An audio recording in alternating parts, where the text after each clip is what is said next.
Bom dia a todos e todas. Inverno carioca, um sol aqui lá fora, embora a doutora Fernanda e o doutor Leonardo estejam em São Paulo, acho que Juliana está no Rio, Márcio está no Rio. Então, bom dia a todos e continuamos de luto. Eu disse que eu vou parar de fazer, homenagear as famílias dos mortos, porque realmente com a progressão, né, de pessoas vitimadas pelo Covid, eu estou me sentindo até pouco confortável em fazer esses registros. Vou deixar para a imprensa fazer, e até porque nós estamos realmente muito entristecidos com a situação que nós estamos vivendo hoje. Mas trouxemos aqui para mais um papo com o Instituto dos Advogados Brasileiros. Né? Aliás, eu estou super orgulhosa, né? Nós só estamos trazendo temas aí atuais, temas extremamente instigantes, embora já disseram que tem alguém aqui que vai ser expositor, que cuidou do tema, entendeu? Com muita, assim, de uma maneira muito especial, mas isso eu vou deixar para o Márcio Barandier. Eu vou fazer as apresentações, é lógico. Hoje nós trouxemos para falar. Aliás, eu tenho dito que a Comissão de Direito Penal, a operosa Comissão de Direito Penal, a fantástica Comissão de Direito Penal do Instituto dos Advogados Brasileiros tem produzido como nunca. Nós já falamos de criminologia, num evento realizado junto com a SACERJ, falamos sobre direito penal, garantias fundamentais na crise política brasileira, que foi um evento realizado e idealizado pela nossa Comissão de Direito Penal, e hoje nós trazemos a destruição das provas, autoincriminatórias pelo investigado. Nós estamos no âmbito no campo probatório, quer dizer, dentro do campo do processo penal, então é um tema técnico da maior importância, e trouxemos um time de primeira, né? Como expositores, minha amiga, a doutora Fernanda Tortman, aliás, a última vez que nos encontramos foi num congresso também fantástico, realizado pela OAB Federal, que foi o Congresso Digital, o primeiro Congresso Digital, parece que o maior do mundo. Então, Fernanda Tortman dispensaria apresentações, mas eu vou ler um mini currículo, pelo menos o que está no cartaz. Né? Advogada criminalista, mestre em Direito Penal pela Universidade de Frankfurt, é assim a pronúncia, na Alemanha, e o professor e doutor Leonardo Cardoso de Freitas, que é procurador regional da República, coordenador no Núcleo de Combate à Corrupção da Procuradoria Regional da República da Terceira Região. Como mediadora, a advogada criminalista, mestranda em Sociologia e Direito pela UF, aliás, a UF forma, inclusive, né, nessa área de Sociologia e Direito, grandes pessoas qualificadíssimas, né? Então, trouxemos Juliana Sanches. Juliana, muito obrigada por estar dividindo a moderação com o Márcio Barandier. E o Márcio, que é vulgo Marcinho, que todo mundo já sabe que eu não chamo ele de Márcio Barandier, só chamo ele de Marcinho. Doutor Marcinho, que é o nosso presidente da Comissão de Direito Penal. Eu já apresentei teu currículo no outro dia, Márcio, não vou apresentar de novo, não, até porque o tempo é curto. Eu peço mil desculpas, tivemos que mudar o endereço, né, da transmissão do nosso evento no YouTube. Parece que houve um ataque ao Google, essas coisas que eu não entendo muito bem, mas já avisamos a todos, espero que todos estejam nos acompanhando. Ontem realizamos, uma pena, mas já está disponibilizado, tanto na TV IAB, no YouTube, como no nosso site, o evento que nós realizamos sobre a eleição municipal.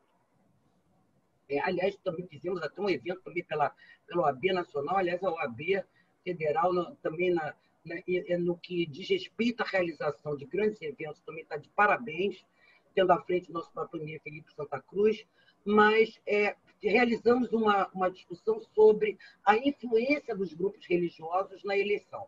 Já viram, né? Trouxemos o presidente da Comissão de Liberdade Religiosa, né? E o André Marques, que é da nossa Comissão de Direito Eleitoral. Enfim, o circo pegou fogo e foi ótimo. Estava o presidente aqui do Tribunal Eleitoral daqui do Rio de Janeiro. Enfim, foi uma discussão muito interessante, muito bacana. Já fizemos evento em defesa da democracia. Bom, se eu for fazer a relação, não vou deixar vocês falarem. Então, um bom dia a todos. Mais uma vez, obrigada, Juliana, Fernanda, Leonardo, Márcio, por ter, mais uma vez, idealizado pela Comissão de Direito Penal. Márcio, se você quiser anunciar que em breve nós vamos lançar o nosso livro com os pareceres da Comissão de Direito Penal, você fica à vontade. Nós só não temos data ainda, mas vamos lançar em breve. Estamos também lançando nossa revista digital. Enfim, eu acho que eu já fiz toda a propaganda do Instituto nesses minutos aí de apresentação e de boas-vindas. Boas-vindas ao nosso espaço virtual. E, como já disseram até na comemoração do aniversário do IAB, nós estamos no mês da advocacia, 177 anos de existência, disseram que Montezuma está online. Eu espero que ele não esteja, porque senão eu vou ficar até com medo, entendeu, de Montezuma estar online aqui nos acompanhando. Eu vou passar o comando do nosso evento para Márcio Barandier e vou ter que sair num determinado momento, porque eu tenho um outro compromisso, já pedindo desculpa a todos. O evento já é um sucesso. Márcio, está contigo, então passo o comando, a chefia para você, professor Márcio. Bom dia a todas e todos. Presidente Rita Cortez, muito obrigado aí pelas palavras gentis e pelo apoio que a presidência, a diretoria, os funcionários do IAB sempre dão às iniciativas da Comissão de Direito Penal. A comissão tem produzido muito, realmente, graças a esse apoio, graças ao empenho dos seus membros, né? Uma comissão que eu me orgulho muito de integrar, presidir atualmente, mas já integro há muitos anos, porque os membros são muito dedicados e de muita qualificação, né? A Fernanda Tortman, que está aqui hoje, por exemplo, é uma das integrantes da comissão. E eu estou feliz com esse novo evento, recebendo aqui hoje a doutora Fernanda Tortman, o doutor Leonardo Cardoso de Freitas. Fernanda é uma amiga de muitos anos, uma advogada que eu admiro muito. Os currículos já foram aí, resumidamente, na verdade, os currículos dos dois expositores são extensos e a gente não tem necessidade de expor integralmente, mas a presidente Rita já fez essa apresentação, eu dou o toque mais pessoal. A Fernanda é uma advogada que eu admiro muito, uma amiga, e já estivemos juntos em outros eventos. Leonardo também, eu tive o prazer de integrar com ele mesas, aí conversando, debatemos aí colaboração premiada, enfim, temas momentosos também, e eu fico muito feliz de tê-lo novamente aqui, ainda que virtualmente, ao lado, para discutir um tema tão importante e tão atual.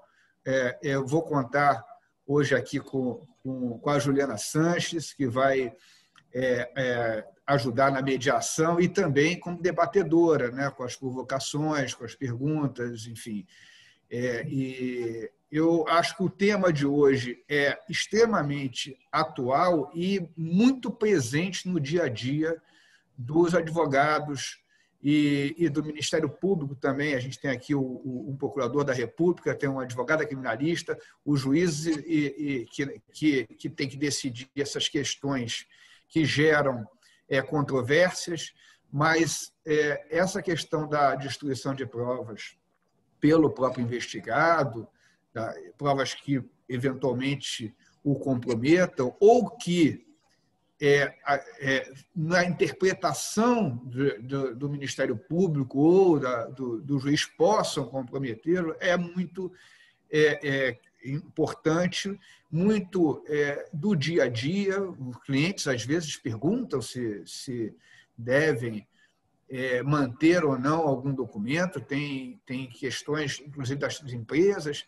Enfim, nós vamos ouvir duas pessoas que têm uma experiência e um conhecimento técnico muito vastos sobre essa matéria. Então, nós combinamos aqui, vamos primeiro ouvir a doutora Fernanda Tortman, aí a doutora Juliana Sanches faz depois uma intervenção e passamos a palavra ao doutor Leonardo e, enfim, depois vamos seguir os debates. Eu acho que cada um faz uma exposição aí de uns 15 minutos, 20 minutos, para depois nós discutirmos melhor as questões. Então, muito obrigado a quem está assistindo. Não sei se por esse problema as pessoas estão assistindo ao vivo, mas se não tiverem, vai ficar gravado e será divulgado, né? Vai ficar no canal do YouTube do IAB e, enfim, e outras mídias.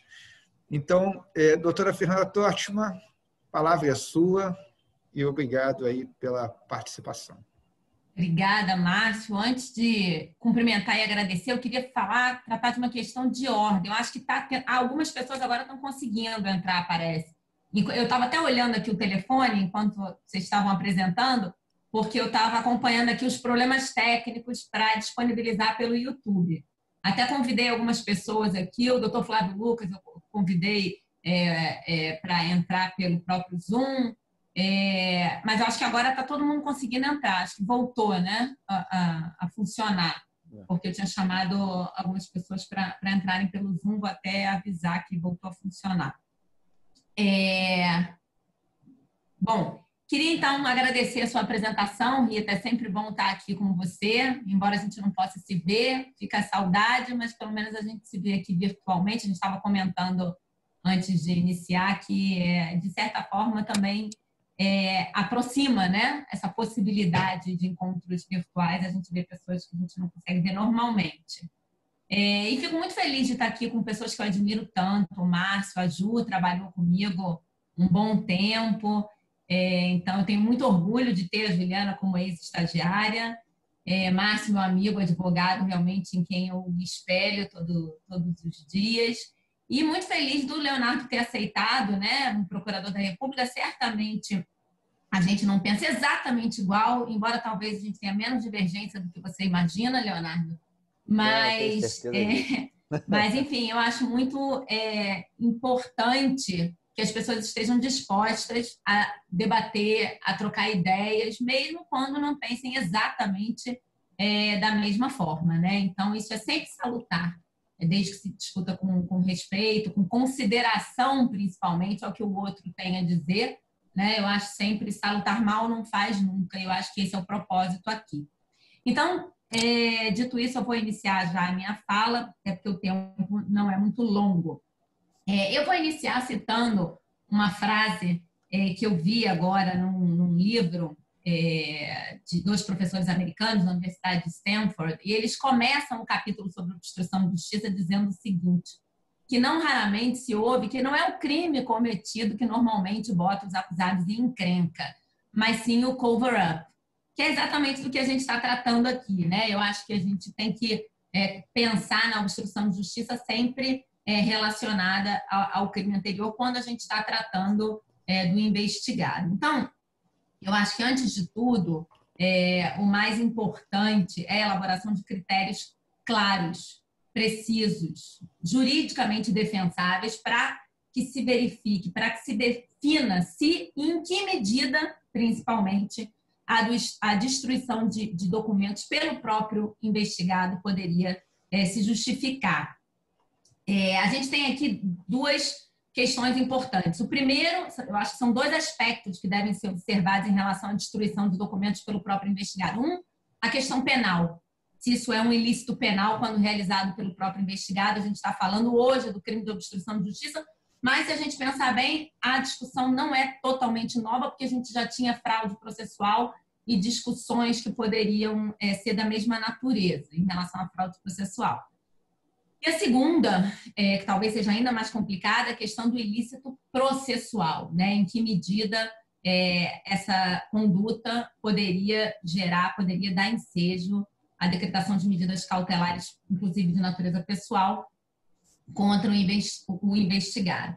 E, de fato, eu acho que esses critérios devem ser muito precisamente definidos com muito cuidado, para que realmente se evite seletividade, decisionismo, né?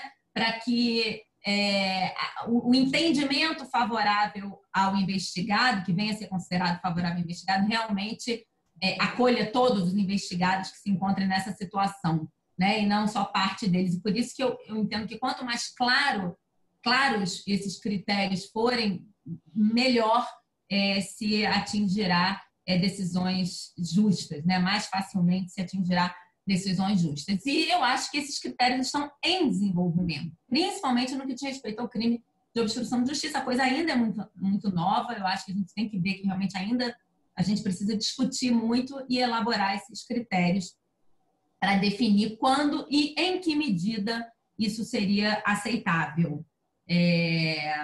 Enfim, eu acho que o primeiro critério que a gente pode trazer, ele está, inclusive, presente, ele foi trazido já, eu tenho que dar o crédito a quem tem, pelos professores Adriano Teixeira e Luciano Feldens, num livro que eles escreveram, publicaram recentemente, é um livro pequeno, só sobre obstrução de justiça, e nesse livro eles tratam da situação em que o investigado tem plena e absoluta disponibilidade sobre aquela prova, sobre aquele documento, como um critério para se afastar a punibilidade do crime em relação ao investigado. Claro, eles citam um exemplo muito paradigmático, eu diria, ou radical, outros diriam, que é o fato do sujeito que mata alguém e chega em casa todo sujo de sangue e obviamente, toma banho, limpa o sangue e, obviamente, não pode ser acusado por obstrução de justiça porque ele está destruindo aquela prova, limpando o sangue. Não pode ser obrigado a ficar sujo de sangue. Eu, certa vez, disse isso numa live e um amigo que estava assistindo, um juiz até que estava assistindo, falou assim, mas não dá para comparar limpar o corpo de sangue com destruir documentos, são coisas completamente diferentes. Sim, eu posso concordar que são coisas totalmente diferentes, eu refleti sobre isso, mas talvez o sujeito toma o banho e tem aquela roupa suja de sangue que está lá na área de serviço da casa dele. Será que não é possível já aproximar essa situação do sujeito que joga fora essas roupas, que obviamente também poderiam funcionar como prova do crime, a uma destruição de um documento que esteja na gaveta dele, sob plena disponibilidade dele? Claro que a gente pode sair da situação mais radical do sujeito que se lava até uma situação menos radical, por exemplo, do sujeito que vai até a própria empresa, que tem outros sócios, inclusive, e lá dentro joga fogo no móvel, queima um móvel onde tem um monte de documento, ou pega um computador da empresa e joga no rio, coisas assim. Então, óbvio que a gente tem um caminho enorme, a gente tem que definir exatamente parâmetros, e eu acho que o primeiro parâmetro seria esse, a plena disponibilidade do investigado sobre aqueles documentos. E aí, a gente chega, e claro, a gente está falando de condutas comissivas, né? Eu acho que a grande discussão aí é quando a gente sai de uma conduta omissiva, obviamente as omissivas, como a gente sabe, são atípicas não só porque o tipo penal não as prevê, mas porque realmente é francamente reconhecido o direito de não produzir prova contra si própria. Então, a gente está falando de condutas comissivas para começo de conversa. E aí eu acho que um primeiro critério importante é essa plena disponibilidade do sujeito sobre determinados documentos. E realmente, eu vou falar depois das categorias do direito penal, mas eu não vejo como se possa punir quem tem um documento numa gaveta, um extrato de um banco, por exemplo, e rasga aquele documento que está dentro da gaveta da casa dele, dentro da mesinha de cabeceira dele. Realmente, eu acho que ali ele ainda tem plena disponibilidade sobre isso. Claro que ele não pode pegar aquele documento num processo, sob pena de cometer, sim, obstrução de justiça, e rasgar o documento que esteja nos autos do processo. Hoje em dia não tem mais isso, né? Porque é tudo eletrônico, mas falando ainda da época que isso existia, rasgar documento nos autos, ou enfim, destruir alguma coisa que esteja já à disposição das autoridades ou algo nesse sentido. Então, aquilo já não estaria mais na plena disponibilidade dele. Uma outra questão interessante é a questão da afetação da esfera de direito de terceiros. E aí eu pensei muito sobre como citar isso, porque, na verdade, essa ideia não é minha, então eu tenho que ter a honestidade de dizer que ela não é minha, mas ela é boa, e eu também não posso deixar ela no fundo da gaveta, e essa ideia está num parecer que foi feito há acho que uns 20 anos atrás, ainda não tratava de obstrução de justiça, tratava de justamente fraude processual, mas essa questão já era discutida nesse aspecto, e se tratava de um investigado que jogou fora uns pendrives que tinha em casa. o parecer foi dado pelo hoje ministro Barroso. Eu não quero dizer qual é o caso, eu não quero, embora seja público, o parecer está juntado num processo público, que está até arquivado, eu não quero dizer porque eu não quero expor nome de cliente e tal, mas, por outro lado, eu também não poderia falar da ideia fingindo que a ideia é minha, porque também seria desonesto. Então, eu tentei chegar a esse meio termo. Ela existe, a ideia existe no mundo, ela é boa, então eu gostaria de trabalhar com a ideia, mas esclarecendo que ela não é originariamente minha.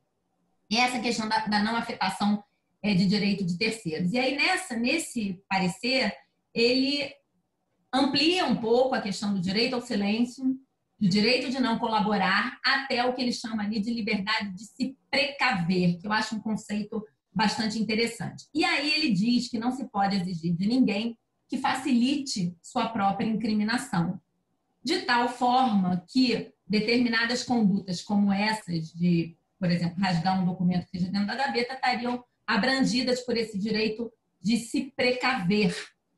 Claro que esse direito de se precaver vai até o momento em que o direito de terceiros não seja afetado, e por isso ele exclui, por exemplo, a ocultação de cadáver, que seria a afetação de um direito de terceiro, da família enterrar o seu ente querido. Ou, obviamente, coação no curso de processo, claro que há uma restrição à liberdade de terceiros. Então, ele excluiria várias condutas quando há afetação do direito de terceiros, mas aceitaria determinadas condutas omissivas que estejam dentro desse direito de se precaver, com essa ideia central de que não se pode exigir de ninguém que facilite sua própria incriminação. E um terceiro critério que eu adicionaria seria, e eu vou explicar por que eu acho importante, é quando essa conduta de destruição possa ser vista como um desdobramento natural da conduta antecedente. Eu vou chegar lá, por que eu acho essa ideia importante. Bom, como todos sabem, recentemente o TRF considerou atípica, trancou uma ação penal por maioria, preciso que se diga, vencido o desembargador Abel, uma ação penal por obstrução de justiça, considerando que eram determinadas investigadas que tinham destruído alguns documentos, né? E eles consideraram atípica essa decisão, acho que até o advogado do caso está nos assistindo.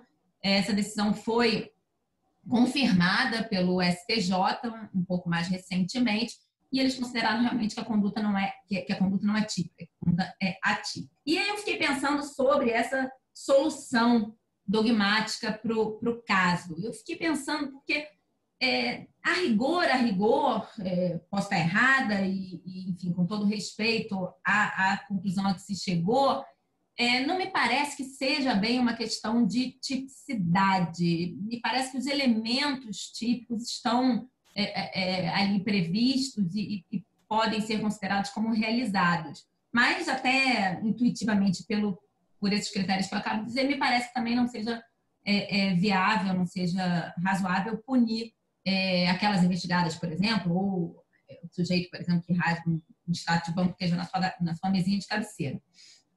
E ainda tem uma outra questão, uma consequência. Embora, claro, a gente não possa avaliar a questão dogmática pela consequência, a gente tem que imaginar, se a gente considerar atípica pela teoria da acessoriedade limitada, qualquer terceira pessoa que venha a participar, que venha a de alguma forma contribuir para a destruição de documentos de determinado investigado, também não poderia ser punida. E volto a dizer, eu não acho que a consequência seja um motivo para considerar típica conduta, mas, vejam, o legislador poderia muito bem ter inserido, como, por exemplo, o legislador alemão fez em relação ao tipo de lavagem, uma causa de exclusão de punibilidade em relação ao investigado. E aí nós não estaríamos discutindo aqui se seria razoável ou não imputar ao terceiro que participe essa conduta. Então, não fez, né? Ele não excluiu expressamente, mas ainda assim eu acho que é possível excluir e na minha opinião, em razão de outro elemento, digamos assim, da dogmática, né? Bom, cheguei a pensar na culpabilidade, em uma outra live de que eu participei, eu acho que o Márcio estava assistindo, se não me engano, a Juliana. Cheguei a pensar na questão da culpabilidade como uma forma de excluir a imputação, né, de excluir o crime. Mas, claro que essa ideia estaria apoiada na questão da inexigibilidade de comportamento diverso, né, numa situação análoga ao estado de necessidade desculpante, mas existem alguns problemas, e esses problemas foram observados pelo Adriano Teixeira e pelo Luciano Feldman no livro deles também. Primeiro que foi o próprio investigado, nesse caso, que teria criado a situação supostamente desculpante, então isso não seria possível, na opinião deles, eu tendo a concordar.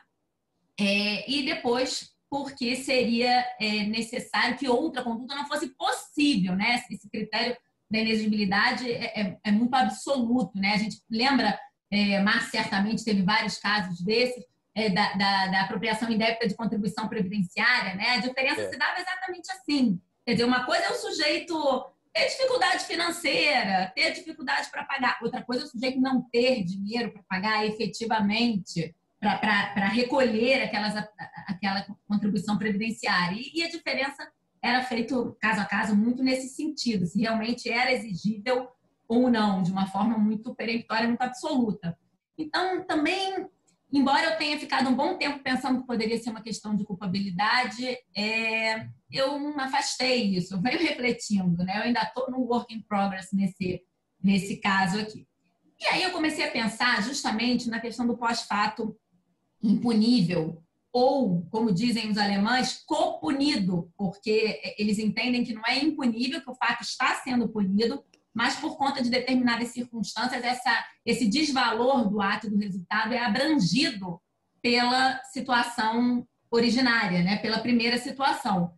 E é exatamente isso que eles usam no caso do crime de não é crime, não é punível, na opinião deles, de autolavagem. Eles entendem, agora até recentemente, eu não me lembro quão recentemente, alguns poucos anos atrás, a lei foi alterada para permitir a autolavagem em casos de crime antecedente de corrupção e drogas. Mas durante muito tempo era considerado o que a gente chama de um tipo de reserva. Quer dizer, só se o que também não seria muito técnico, mas se o autor do crime antecedente, por algum motivo, prescrição, sabe lá o quê, não pudesse ser punido pela lavagem, ele poderia vir a ser punido pelo crime antecedente, ele poderia vir a ser punido pela lavagem.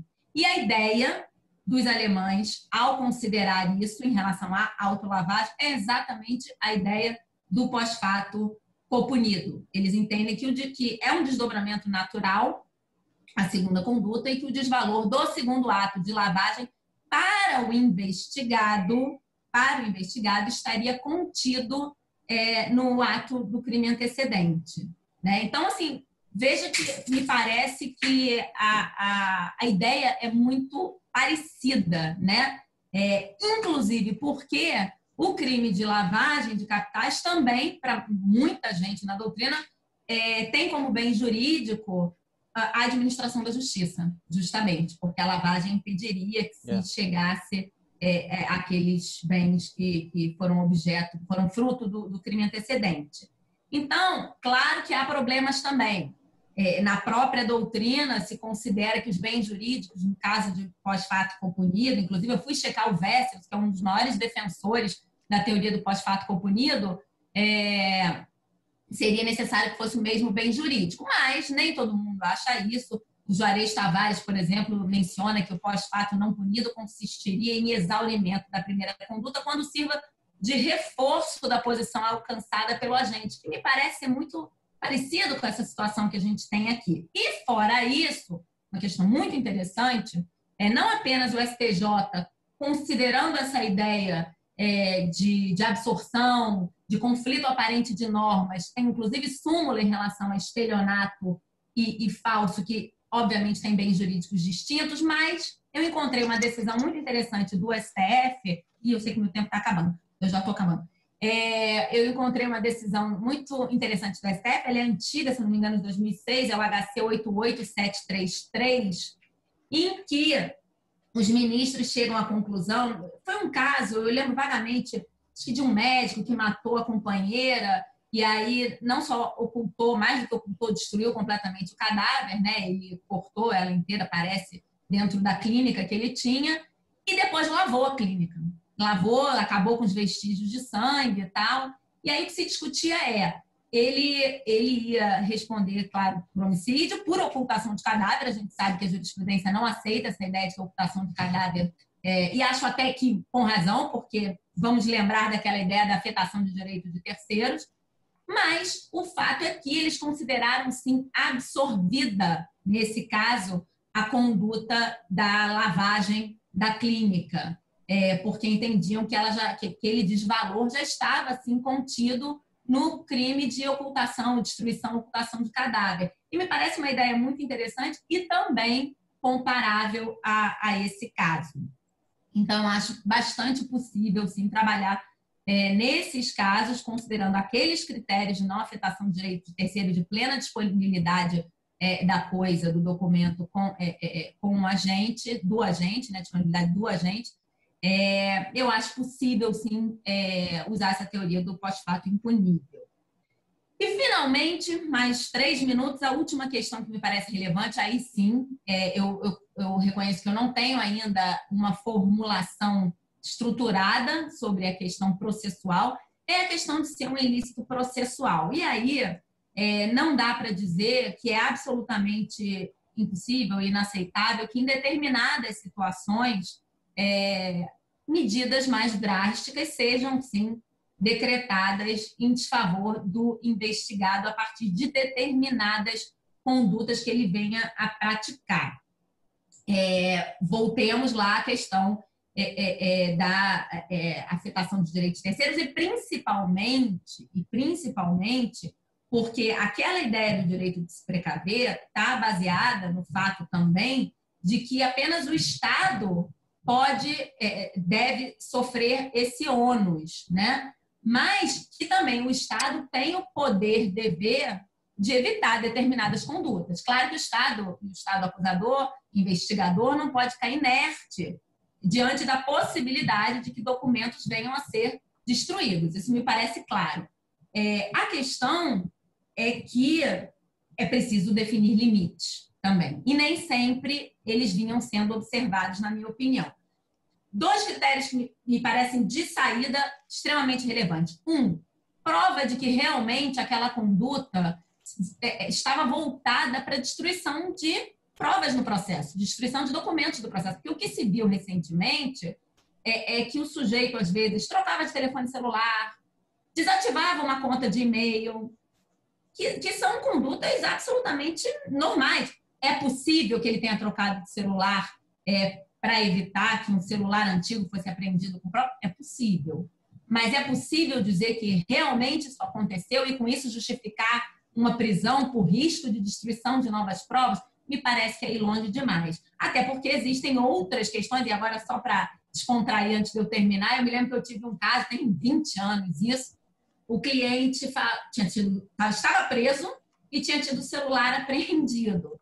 E aí ele falou assim, não, eu sei que a minha esposa está falando com a senhora, está indo no escritório, doutora, mas olha, pelo amor de Deus, a única coisa que eu peço é que a senhora não mostre a parte do processo que tem as minhas conversas telefônicas. Porque se a senhora fizer isso, pode até desistir do HC, porque eu quero ficar aqui, porque minha vida vai se tornar um inferno. Então, assim, é uma brincadeira, mas é claro que existem outras situações que podem levar o sujeito a trocar de celular ou a desativar uma conta de e-mail, porque não está funcionando bem, coisas assim. Então, é preciso comedimento. E o artigo 312 fala e deixa claro que há necessidade de comprovação de que o sujeito, sim, estaria, de alguma forma, afetando a instrução probatória, né? De alguma forma, atrapalhando a instrução probatória.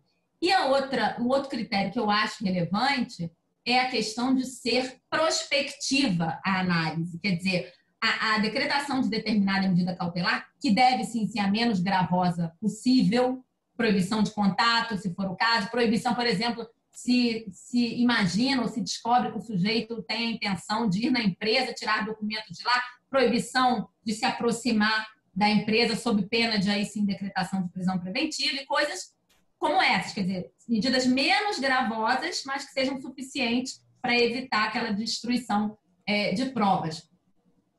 Mas aí o outro critério que eu vinha falando, e aí eu finalizo, é que seja prospectivo.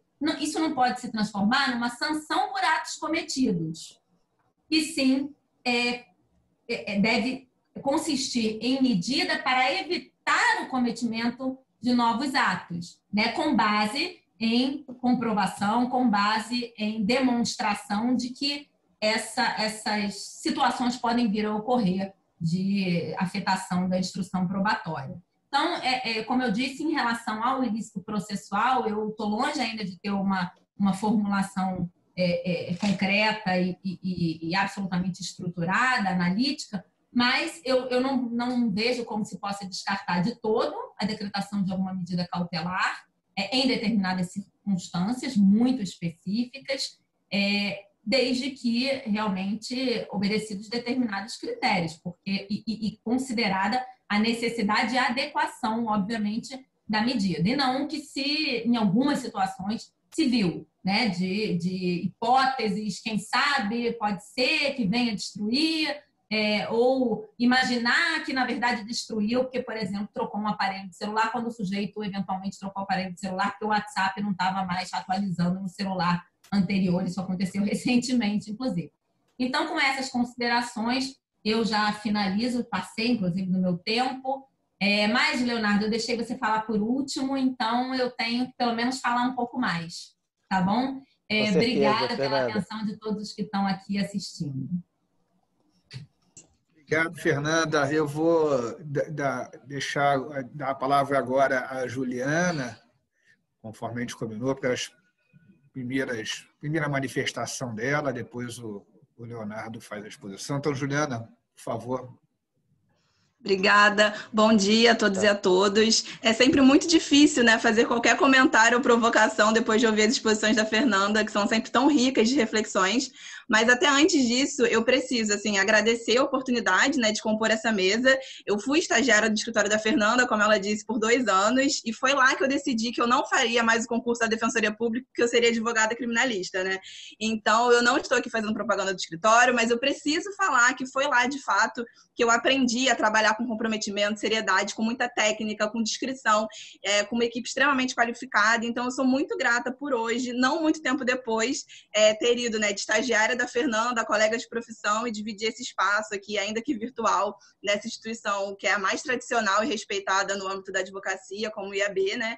E a Fernanda, assim, sem dúvidas, é referência absoluta na área criminal, né? Não só para mim, mas certamente para todos nós. E também pela oportunidade, né? Claro, ainda que muito possivelmente com opiniões divergentes, mas como a Fernanda disse, né? Sempre potencializam as minhas próprias reflexões, o meu argumento. Então, a oportunidade de ouvir o procurador Leonardo Cardoso, né, que eu não conhecia até então, mas também é um profissional que eu respeito, seja de artigos que eu já li, inclusive recentemente no Jota, entrevistas.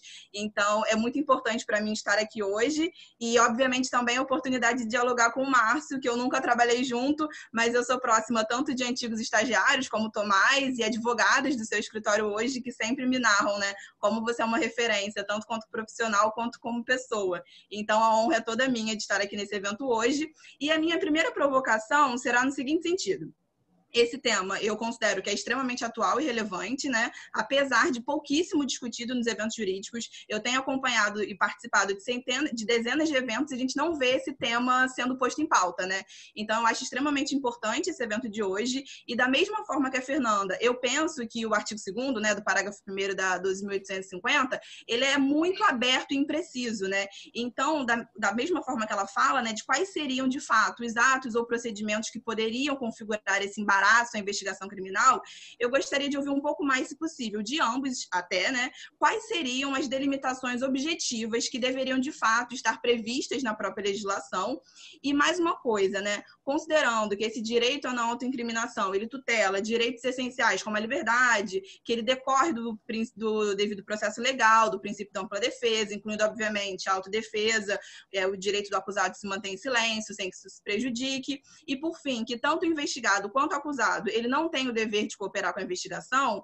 A partir da fala da Fernanda de hoje e na live que eu assisti dela dos Jovens Criminalistas, onde ela abordou a possibilidade de ser uma excludente de culpabilidade ou da tipicidade, inclusive em relação à participação, eu queria perguntar se a gente não pode brigar pela tipicidade de uma forma ampla, mesmo de condutas comissivas. E aí eu trago, ela disse que, eu lembro que ela comentou que esse tema era um pouco de tabu e a gente tinha que tratá-lo de forma técnica, né? E aí eu penso, será que a gente não deve considerar, por exemplo, os ensinamentos do professor Zaffaroni, de que a tipicidade penal ela resultaria da junção tanto da tipicidade legal quanto da tipicidade conglobante, ou seja, né, não basta essa mera tipicidade legal, ser essa contrariedade do fato à lei. Ele pondera que é necessário mais, e eu concordo que é necessário mais, que essa conduta do agente, que pode ser, sim, em alguns casos, contrária à lei penal, ela deve violar o sistema normativo, né? Então, eventual ocultação ou destruição de provas não gera efeitos necessários para caracterizar essa tipicidade conglobante. Afinal, eu acho que a gente sabe que esse direito, eu acho que é um exercício regular de um direito que está previsto na norma, né? Se a gente considerar que a norma é coerente, não só um amontoado de leis, né, possivelmente conflitantes. E eu acredito que não haja dúvidas aqui entre nós de que o direito de não produzir provas contra si mesmo ou colaborar com a investigação criminal, ele está legalmente previsto, ele é amparado constitucionalmente, ele também é um direito previsto no Pacto de São José da Costa Rica, né, quando descreve as garantias judiciais, o direito da presunção de inocência, o direito de não ser obrigado a depor contra si mesmo, nem confessar-se culpado. Então, a minha provocação também seria nesse sentido, de pensar se, apesar da tipicidade legal, será que não configura-se uma atipicidade conglobante dessas condutas comissivas praticadas pelo investigado ou pelo acusado no âmbito do delito de participação em organização criminosa? Era mais ou menos isso as minhas primeiras provocações. E dada a palavra acusação. É bom ouvir o Leonardo agora aí, depois a gente faz o dela. Posso falar? Claro, Leonardo, por favor. Bom, em primeiro lugar, queria pedir desculpas, eu estou com um problema no vídeo que eu não consegui solucionar aqui. E eu já desisti de solucionar, senão não presto atenção na Fernanda e na Juliana. Então, eu vou ter que pedir desculpas para vocês enfim, para falar dessa maneira aqui, né? Eu não sei se eu vou poder compartilhar, eu trouxe uma apresentaçãozinha pequena, né? E se for, se for possível, eu gostaria de poder compartilhar essa apresentação. Bom, em primeiro lugar, eu queria saudar a todos, dizer que para mim é uma honra enorme estar aqui com vocês, né? No IAB, uma instituição do prestígio do IAB, ela é reconhecidamente a casa do advogado de uma maneira assim muito, muito, muito intensa, e para mim é um prazer enorme, uma honra estar aqui entre amigos e amigas, e na pessoa das quais eu saldo todos os advogados e advogadas presentes. É uma honra enorme estar aqui, sobretudo na condição de membro do Ministério Público Federal, né, compondo a mesa com essas pessoas, né?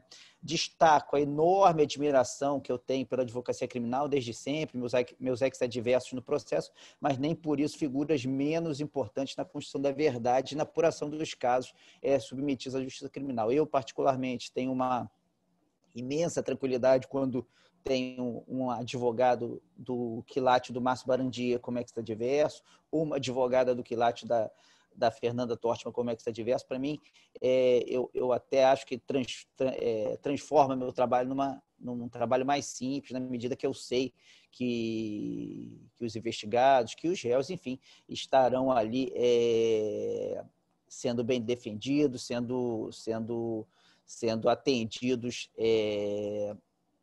da maneira mais plena possível. Então, realmente eu faço aqui inicialmente um penhor da minha admiração, do meu respeito pela profissão do advogado criminalista, colegas de toda uma vida nos fóruns criminais, né? Eu não sei se eu vou poder compartilhar, eu achei que eu ia... Deixa eu ver se... Não, aqui está... Tá. Não, então vamos lá. Né? Fernanda, você falou que nós vamos divergir, mas eu acho um barato isso, porque, na verdade, eu tenho para mim que o debate só se constrói a gente expondo as nossas ideias ao outro, ao contraditório, a outras ideias. Você mesmo aqui trouxe ideias interessantíssimas, que eu confesso nem tinha pensado antes da sua exposição. Uma reflexão sobre o tema, um tema que é importante, um tema que é momentoso, um tema que a gente tem sim que trazer um olhar e construir sobre isso. Então, assim, apenas essa exposição das ideias ao outro, que bom que tem aqui vou poder agora fazer minha exposição aqui, peraí. Share screen. Não, acho que não. Leonardo, desculpa. Oi, fala, Márcio. Eu acho que você não vai conseguir, com esse problema de vídeo, compartilhar a sua exposição aí. Ah, não? Deixa eu ver se eu consigo aqui. Só se o vídeo melhorar. Não tem, o vídeo não vai melhorar, porque agora vamos ser em vídeo mesmo. Mas, na verdade, eram só alguns marcos que eu queria trazer, então não tem problema não, a gente continua daqui. Então, assim, o primeiro ponto que eu queria trazer é sobre a observação da Fernanda. Realmente a gente não tem como crescer sem, né, produzir, expor nossas ideias ao contraditório, né? O princípio da não autoincriminação, nemo tenetur, né, é inerente à ampla defesa, à presunção de inocência, e assegura ao investigado por um crime, né, investigado, denunciado, enfim, o direito de não produzir provas contra a si mesmo, né? Ele significa que o possível acusado da infração penal pode, né, livremente colaborar ou não colaborar com a investigação, já que é sujeito de direito e não objeto de prova, né? Mas, se ele não quiser cooperar, ninguém poderá obrigá-lo a tanto, né? Assim, o seu silêncio nada poderá gerar em termos de produção de prova no processo penal. Isso aí a gente crê que estamos num solo comum, né? Todo mundo concorda com isso. O nosso princípio nemo tenetur, ele se inspira nos Miranda Warnings, né, dos Estados Unidos, na construção jurisprudencial da Suprema Corte do Direito Constitucional Americano, que foi trazido para cá e floresceu aqui de uma maneira até diferente, até bem mais extensa do que, vamos dizer assim, a sua fonte inspiradora. Na verdade, os Miranda Warnings têm um campo de abrangência muito mais restrito no direito constitucional americano, de onde nós, da fonte de onde nós bebemos esse instituto, né? Bom, o marco constitucional do nemo tenetur no nosso direito é o artigo 5º, inciso 63, né? O preço será informar seus direitos, entre os quais permanecer calado, sendo-lhe assegurada a assistência da família e de advogado, né? Bom, embora a Constituição ela tenha sido muito sucinta e limitada nessa garantia constitucional, nossa jurisprudência, desde sempre, ela alargou enormemente esse princípio, e hoje a gente tem o princípio da não autoincriminação muito mais extenso do que o próprio texto constitucional e muito, muito mais extenso do que a inspiração original do Miranda Warnings, né? Eu trouxe para vocês, que eu não vou poder fazer essa apresentação, mas eu trouxe um acórdão aqui do Félix Fischer, onde ele realmente traz aqui um marco, né, descritivo muito interessante sobre quais são os elementos do direito à não autoincriminação, né, que é o direito de permanecer em silêncio, o direito de não ser compelido a produzir elementos de incriminação contra si próprios, nem ser constrangido a apresentar provas novas que lhe comprometam a defesa, e o direito de se recusar a participar ativo ou passivamente de procedimentos probatórios que lhe possam afetar a esfera jurídica, tais como a reprodução simulada, reconstrução de evento e o fornecimento de padrões gráficos ou de padrões vocais para perícia criminal. Esse marco jurisprudencial, ele encontra um pouco de contestação nos seus limites mais externos, né? Por exemplo, na questão do bafômetro, também a jurisprudência do STJ, que já aí reconhece a constitucionalidade de se submeter o condutor do veículo ao bafômetro e responsabiliza aquele condutor que não responde, que não aceita a essa intervenção se submeter, né? Bom, mas fixado esses marcos, a gente tem que ter em mente que o caráter do princípio da não autoincriminação, do nemo tenetur, é essencialmente negativo, né? Ele consagra um direito de não fazer, de não colaborar, mas não o direito de fazer. E aí eu acho que a gente diverge um pouco, eu divirjo um pouco da Fernanda nesse ponto, né? Justo por isso ele não se presta a justificar condutas como a destruição de provas, né? E aí a gente entra no crime de embaraço propriamente dito, né? Nesse caso, o que acontece? É uma conduta, o nemo tenetur, ele garante, né, ao investigado não agir de maneira a produzir prova contra si mesmo, mas não garante que ele ativamente, comissivamente, pratique um crime como uma destruição de cadáveres, que foi o exemplo que a Fernanda trouxe, né? Nesse ponto, eu acho que a gente fixa a nossa divergência. Mas, Fernanda, você, como sempre, trouxe questões interessantíssimas que eu queria abordar aqui, né? Por quê? Né? Você fala algumas questões, traz algumas questões. Eita, eu estou sem vídeo nenhum agora. Deixa eu ver aqui.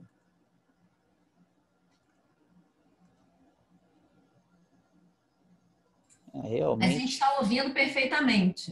Que bom, porque agora voltou congelado, pelo menos, né? Pelo menos eu fico congelado, eu fico me sentindo um pouco mais confortável e presente aí a vocês, né? Você colocou uma questão interessantíssima do cara que toma banho depois da cena do crime, né? E eu queria trazer algumas questões, assim, até a Juliana trouxe a questão do tipo conglobante também. Muito disso vai se resolver em algumas questões do direito penal que a gente já tem mais ou menos estabelecidas. Primeiro, né, o dolo, né, o dolo do agente em destruir a prova, o dolo do agente em retirar aquela prova vamos dizer assim, da esfera de apreciação da justiça. Você falou essa questão, que o dolo tem que ser muito bem estabelecido, e eu não tenho a menor dúvida disso, concordo plenamente com você nesse ponto, né? O dolo tem que, sim, ser plenamente estabelecido sempre, né? E eu trago aí para a contribuição para o debate, para as suas reflexões, Fernanda, que você está querendo, está refletindo sobre isso com mais detença, a questão assim, existem contextos que eles estão sim no pós-fato impunível do crime, né? E esse contexto do banho que você deu, esse exemplo do banho, me parece muito claramente que a pessoa que mata alguém e se lava depois, ela está no contexto realmente daquela conduta do homicídio ali, né? Eu lembro da Lady Macbeth, que não cansava de lavar as mãos depois do homicídio, do homicídio que os dois cometeram, né? Do regicídio que os dois cometeram. Então, assim, isso aí a gente está em um contexto único, né? E eu posso dizer, sim, que sem medo de errar, eu acho que a maior parte da jurisprudência, dos juízes, dos membros do Ministério Público entenderiam esse tomar banho, sim, como um pós-fato impunível, né? Agora, a partir do momento que você vai lá e destrói, né, o cadáver, né? Você bota numa mala, como a gente já teve caso, ou você tá, eu não gosto de dar exemplos com nomes, né? Porque eu acho que no direito penal a gente tem que ter um pouquinho dessa reverência, vamos dizer assim, ao réu, ao condenado. Mas ou você dá para os animais o cadáver da pessoa que você matou, para eles devorarem, enfim, são condutas que você já não está mais no contexto de homicídio, né? Já não está mais num contexto unicamente de de tirar a vida de alguém, mas sim de destruição do cadáver, ou no caso da obstrução, no contexto de você destruir evidências para se furtar a aplicação da lei penal. E aí sim você provavelmente vai estar entrando numa outra conduta típica, né? E eu acho que a gente resolve essa questão mais ou menos pelo dolo e pela questão de você entender o contexto da medida. A Fernanda deu um exemplo que me chamou muito atenção, que é a questão da pessoa do membro da Orcrim, que fica trocando de celular, que fica jogando o celular fora, enquanto na Orcrim, né? E aí eu vou trazer uma observação para o debate, que é o seguinte: esse membro da Orcrim, nesse momento, Fernanda, ele me parece que muito claramente que ele está praticando os atos, exatamente os atos que compõem o quadro de pertinência ao Orcrim dele, né? Que é trocar de celular, isso é uma questão, vamos dizer assim, uma rotina da organização criminosa, é você praticar esses atos, né? Então, eu não vejo como essa pessoa possa, nesse momento, ser responsabilizado pelo crime de obstrução e pelo crime de pertinência ao crime. Eu acho que, nesse caso, nós teríamos um bis in idem aí, né? Nesse exemplo que você deu. Agora, essa mesma pessoa, que vamos supor assim, quando a polícia bate as portas lá, ela corre para jogar um celular na privada, por exemplo, esta pessoa, nós já estamos com um dolo muito claro aí de obstruir a justiça e de se furtar mesmo, né? Embaraçar a investigação da infração penal, né? Nesse caso, a gente vai ter um concurso, né, de crimes onde o crime de pertinência vai estar em concurso com o crime de embaraço à investigação. Então, eu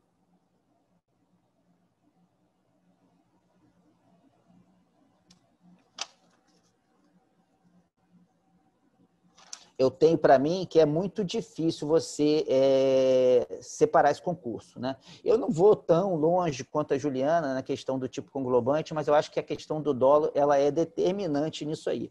E, né, o contexto da própria Orcrim. Lembrando sempre, gente, que a Orcrim, o crime de pertinência à organização criminosa, ele é um crime permanente, ele é um tipo de múltiplas ações e ele se compõe, né, com um conjunto de ações. Nesse conjunto de ações,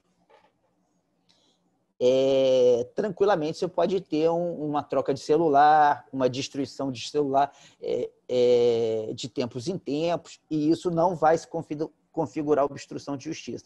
Mas essa mesma pessoa envolvida numa organização criminosa, se em algum momento demonstra um dolo, vamos dizer assim, destacado para o embaraço, para a obstrução, nós vamos ter um concurso de crimes, né? Eu não sei se eu fui claro, mas isso é muito claro na minha cabeça, né?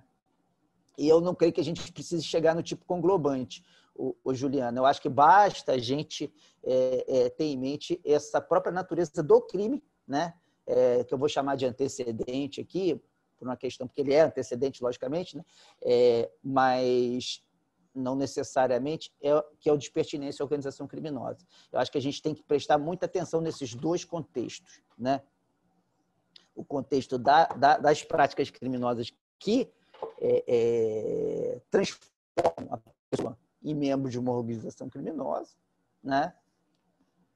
E o contexto onde ele exibe um dolo autônomo, um dolo destacado de embaraçar, de obstruir uma investigação criminosa que ele sabe que está ali se desenrolando, se se aproximando da sua pessoa. Eu acho que esses dois contextos, eles resolvem, para mim, pelo menos na minha cabeça, essa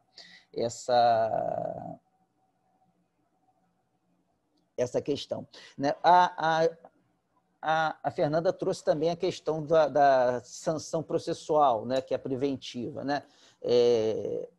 Nesse caso, eu também vou divergir, Fernanda, porque eu acho que sim, né?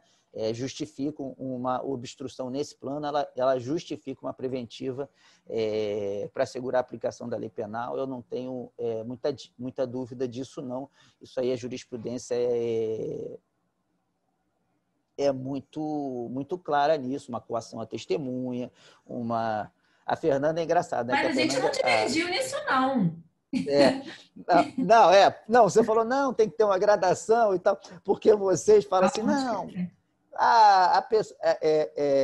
você traz um exemplo do que seria uma destruição de prova. Não, o cara que toma banho, o cara que toma banho, é lógico que ele vai tomar banho, vai sair e ficar andar na rua o tempo todo com sangue pelo corpo, não acontece, né?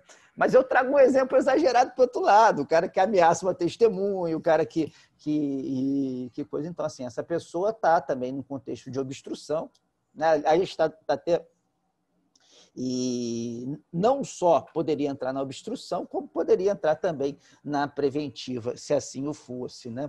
Então, eu acho que as soluções, as ferramentas, elas estão postas aí, mas eu concordo com você num ponto central da sua fala, Fernanda, que eu acho que a gente tem que ter muito cuidado tem que ter muito cuidado em delimitar esses dois territórios, né? Porque, afinal de contas, não só a não autoincriminação é um direito, né? É uma garantia constitucional, como também o bis in idem não deve ser uma prática que a gente possa ter em mente, né? É uma boa prática. Então, a gente tem que buscar, né, evitar esses dois marcos. E como é que a gente faz isso? Primeiro, eu acho que a gente tem que avaliar bem esse contexto, né? Se a conduta ela é uma conduta da organização criminosa, né? É uma conduta que integra, vamos dizer assim, o conjunto de atos, né, que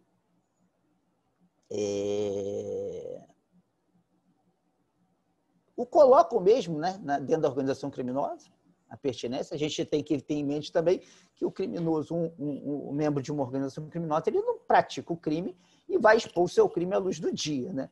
Isso aí é do mesmo contexto da pertinência. Ou não, se ele tem um dolo autônomo, se ele tem um dolo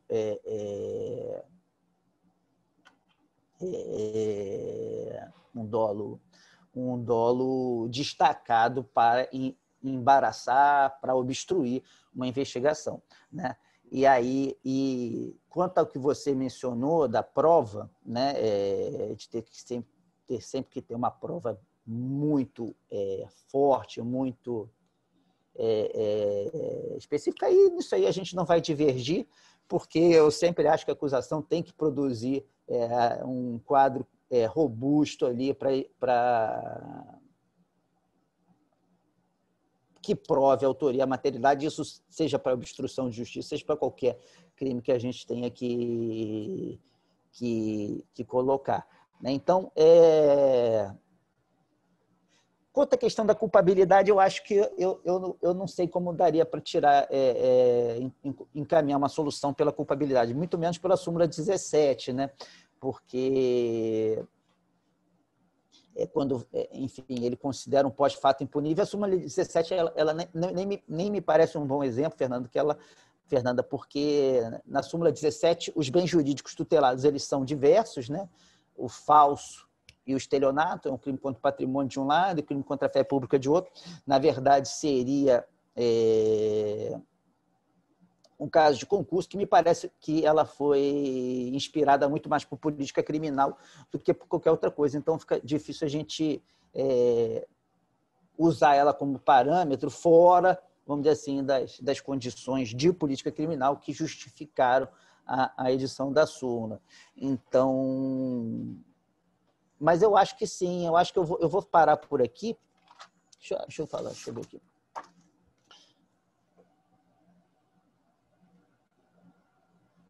Eu vou parar por aqui, mas eu acho que assim, a gente resolve com dolo, com a contextualização da própria pertinência à organização criminosa, do artigo 2º da 12.850, que acho que é importante a gente ter esse marco, né? Separar esses dois, para não ter um bis in idem. E com a questão do dolo, eu acho que a gente resolve esses casos de concurso de obstrução com pertinência à organização criminosa. E eu só queria lembrar uma coisa. Uma vez eu tive um caso onde uma pessoa, né, isso aí a gente pegou na interceptação telefônica, ela recebeu um telefonema, olha só, a investigação está chegando aí, vai lá e destrói tais documentos, né? Essa ligação a gente captou numa interceptação autorizada judicialmente. Essa pessoa foi denunciada só na obstrução. Ela não entrou na pertinência à organização criminosa. Por quê? Porque exatamente por a gente considerar essa pertinência um contexto, um crime que é composto de várias condutas, de uma certa estabilidade, enfim, de uma certa permanência na organização, mas consideramos que ele cometeu obstrução, né? O embaraço, porque ele foi lá, ele sabia da investigação, o próprio telefonema deixava claro isso, ele foi lá e deliberadamente destruiu provas de uma investigação que nos interessava, né? Que estava em curso. Então, assim, ele responde só por obstrução, só por embaraço, e não por embaraço e pertinência. É raro, né? Geralmente quem está embaraçando, está obstruindo, é a pessoa que está envolvida na organização, mas não é sempre que isso acontece. Com essas palavras, eu acho que eu saí um pouquinho do meu tempo também, mas eu encerro por aqui, sempre destacando mais uma vez o enorme prazer, a enorme honra que é dividir a mesa com vocês aí, Márcio, Fernanda e Juliana, destacando que eu, inclusive, sou colega da Juliana, mestrando também, só que da UFRJ, não da UF. Obrigado. A honra é toda minha de ter você conosco aqui hoje, expondo muito bem o seu ponto de vista. E a Juliana já fez uma provocação, a gente vai passar novamente para a Fernanda. A Juliana colocou de uma maneira uma questão mais técnica, e eu também acrescento essa distinção que a Fernanda fez entre ilícito penal e ilícito processual, acho importante, e também o que o Leonardo comentou sobre contexto, né? E aí, tratando de uma maneira bem prática do dia a dia do advogado, acho que tem algumas situações, hoje nesse mundo digital, isso fica muito mais complicado, as situações em que determinadas condutas integram a própria dinâmica de uma eventual prática criminosa, até se for, ou pelo menos de uma prática que é suspeita de ser criminosa, mas e configura ali até às vezes um mero exaurimento, ou em outras situações, algo que é natural que seja feito pelo agente, porque certas condutas a gente imediatamente já toma cautelas para que elas não venham à tona. Não tem sentido nenhum, realmente o Leonardo até comentou isso, falando do exemplo da pessoa suja de sangue, mas para todos os outros casos não teria sentido nenhum que a pessoa resolvesse praticar o ilícito penal e depois anunciasse isso para todos, mesmo que não seja um anúncio, claro, um pronunciamento dela numa entrevista coletiva, mas que ela resguardasse provas para se incriminar. Isso é uma diferença muito grande, e aí que eu queria colocar, se a Fernanda e o Leonardo também já comentaram um pouco sobre isso, mas vem a diferença entre uma conduta dessa natureza de destruir documentos, ou de apagar, por exemplo, apagar e-mails, apagar. Isso é uma coisa absolutamente normal, que é muito difícil, em certas, principalmente tratando de conduta anterior ao início da investigação, se isso foi na própria dinâmica normal, até da vida, às vezes nem pensando em apagar prova de crime, mas para ter mais espaço, por exemplo, nos seus equipamentos, nos seus dispositivos, a pessoa apaga coisas ou joga fora documentos. Se faz diferença, realmente, ou se a gente precisa ponderar quando o momento, e aí o Leonardo falou de contexto, o momento em que a pessoa já tem conhecimento de existir uma investigação em andamento, e daquele momento anterior, quando não há investigação em andamento e ela simplesmente pratica um ato desses dentro de um contexto completamente diferente. Não, claro que tem a questão do dolo, o Leonardo colocou, mas é porque nós vimos muitos casos aí recentes em que condutas dessa natureza praticadas antes do início de qualquer procedimento, ou pelo menos do conhecimento do investigado, do acusado, de um procedimento investigatório, foram utilizadas para a decretação de prisões preventivas ou mesmo para a acusação desse embaraço à investigação. Então, que eu coloco isso em acréscimo ao que a Juliana colocou, e também tem aqui uma pergunta do Renato, dirigida ao Leonardo, mas acho que a Fernanda também pode comentar, está no nosso chat aqui, se quando a ação do agente representa uma reação à atividade investigatória, haveria crime. Então, eu devolvo a palavra à Fernanda, depois a Juliana fala mais um pouquinho de novo, vamos repetir essa ordem. Então, Fernanda, por favor. Bom, eu anotei aqui tudo que foi dito, acho que eu consegui anotar tudo, mas vou falar muito rapidamente, porque senão foram muitas observações, né?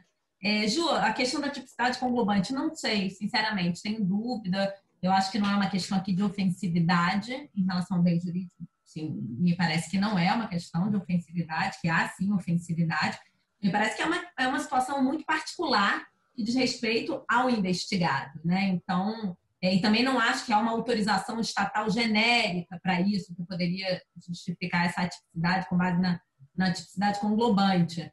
Então, continuo não gostando muito da solução da atipicidade, mas, enfim, estou aberta.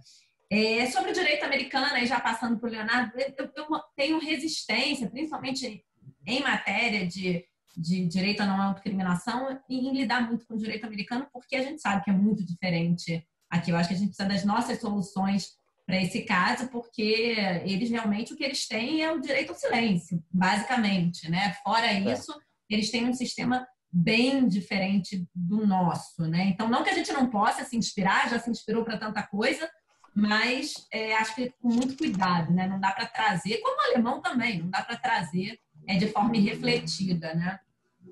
Quanto você falou da questão do banho, como se, né, fosse só o banho que fosse um exemplo claro disso. Veja, não é só o banho, o sujeito toma um banho, isso é óbvio, né? Isso que eu falei, é o exemplo mais dramático, mas ele tem também as roupas sujas que estão lá, que são quase equiparáveis a documentos. Sujo de sangue, ele não vai sair na rua, mas ele poderia preservar lá e não jogar fora as roupas sujas de sangue. Eu diria que, em termos de roupa suja de sangue num cantinho da lavanderia da casa dele, a gente tem quase uma situação equiparável a um documento na gaveta que seja dele, tá? Um documento dele, que ele produziu ou do qual ele foi destinatário. Tá? Isso é muito importante. Plena disponibilidade. E aí depois, eu acho que em algumas situações, talvez eu não tenha sido muito clara, eu estou de